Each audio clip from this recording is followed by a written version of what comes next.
Thank you, Corinna. I'd like to add my own welcome to Katie and Alex. It's really good to see them here. And I know they'll be very pleased over tea to speak to Chris's friends and to hear how much he is an inspiration to individuals and moving force, a great moving force in the subject that we're interested in.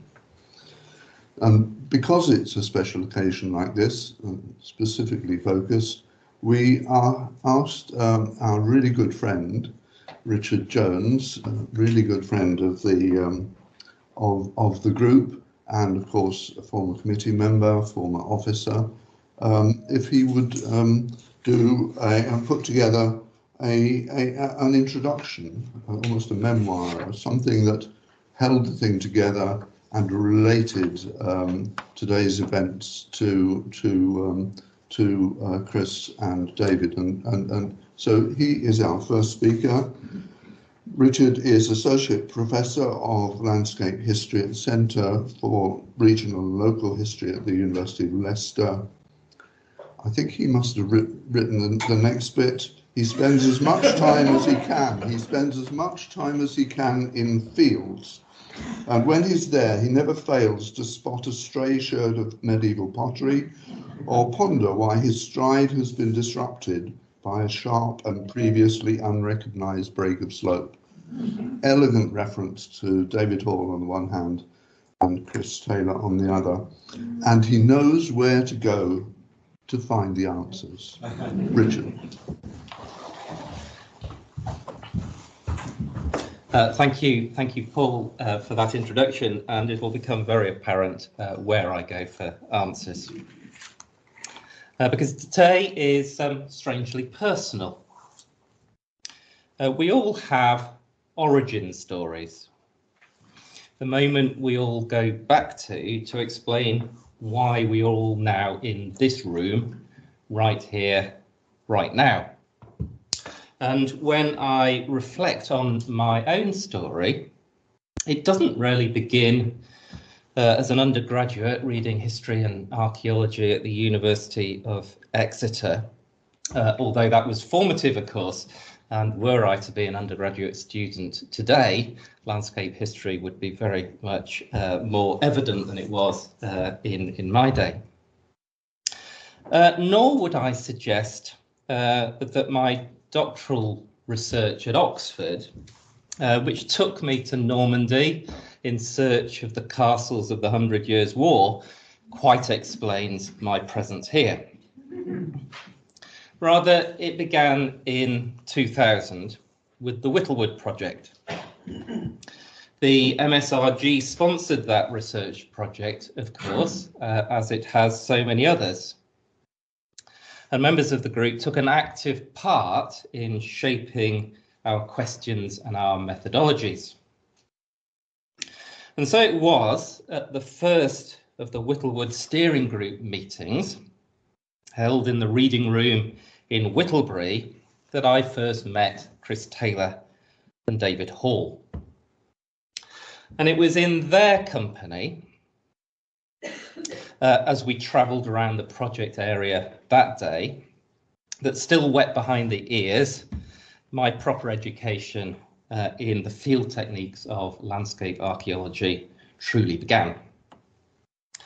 A few weeks later, in an act of kindness, or perhaps because he'd rightly identified me as a greenhorn in much need of assistance, David provided me with a bag of Middle Saxon pottery, that anonymous looking elusive material that I'd been charged to find in our efforts to understand the twin processes of early medieval nucleation and dispersion. I still have that bag of pottery. My reading in the first few weeks, months of the Whittlewood project was naturally dominated by the work of Taylor and Hall. Chris's Village and Farmstead and Fields in the English Landscape, the revised edition of which had just been published as our work began, and David's Open Fields of Northamptonshire were key works I spent hours examining the earthwork surveys of the Royal Commission volumes for Northamptonshire and the field walking surveys of the Fenland Survey.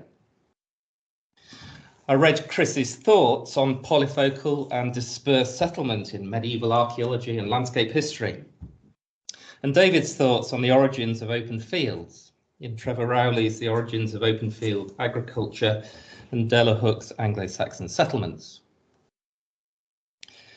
My reading of their work has never stopped.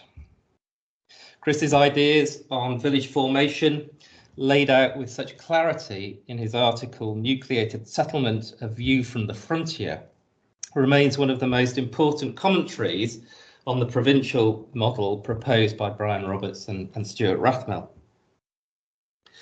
And little did I know back in 2000, when this journey of discovery began, that 15 years later, I would be reading David's Open Fields of England as I examined him for his PhD by publication awarded at the University of Exeter.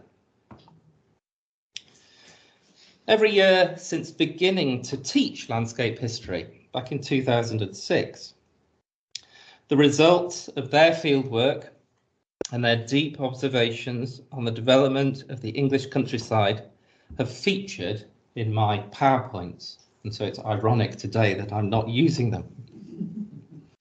As all of my former students will attest, and there are at least two who are in the audience here today, each year I readily admit that every time I think I happen to have happened upon a new idea, it invariably proves the case that Chris Taylor got there first. The idea might feature just as an aside, or as a quiet observation quietly passed over, but it is there, reminding us that this or that possibility had not escaped his notice. If the themes they explored overlapped, they did not quite cover the same ground. Chris at home in the green pastures, mapping, interpreting earthwork remains. David in the ploughlands, minutely searching for sherds of pottery and remnants of fast disappearing headlands. Their field surveys, however, shared much in common. Most obviously a fastidious and systematic attention to detail, and a determination to collect and present physical evidence of the very highest quality. Chris's clear hachette earthwork plans and David's simplified pottery distributions belie the hours of work and thought that lie behind their creation. Nor did they stop there. For Chris and David, amassing data was not an end in itself. Data had to be interpreted to inform on the big questions. And they had earned their right to opine, to theorise, to build the big models, because they had built their material from the ground up. For those today tempted to theory or to theorising from the outset, I think we should take note. It really isn't in our gift if we haven't done the graft. In his preface to the revised edition of Fields in the Landscape, Chris reflected on the state of knowledge 25 years on from its first publication. Certain elements of the study of fields and of field systems, he acknowledged, have advanced far beyond the ideas and theories put forward in 1975. Among those, of course, questions concerning the origins of medieval common fields. But he could also state that, perhaps surprisingly, other aspects have changed but little. Despite scholarly attention to particular places and of specific types of fields, these had not radically changed the overall picture that he'd set out a generation earlier. And in many ways, this reflects just how far ahead of his time Chris was, rather than the lack of energy that subsequent generations had applied to trying to build on the foundations that had been laid.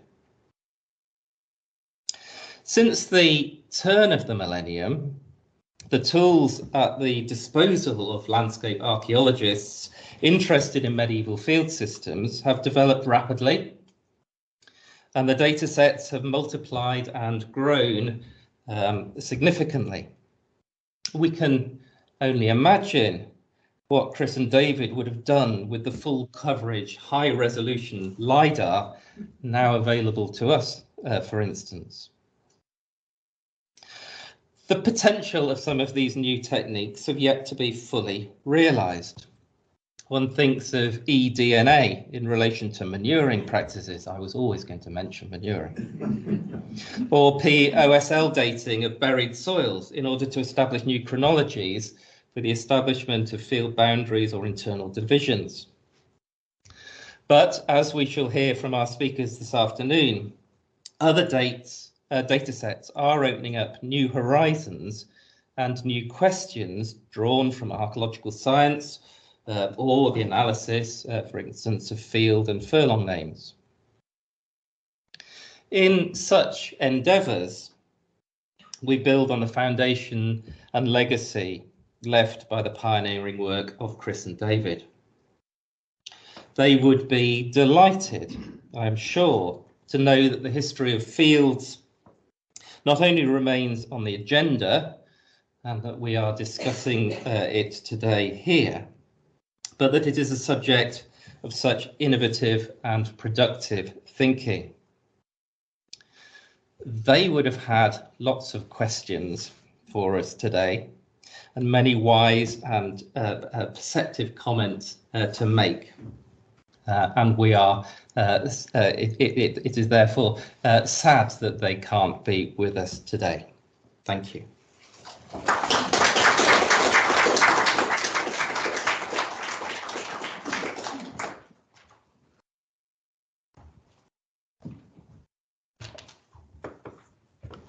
Thank you very much, Richard. We knew it was a good idea to ask that particular speaker to bring together what many of us are thinking today.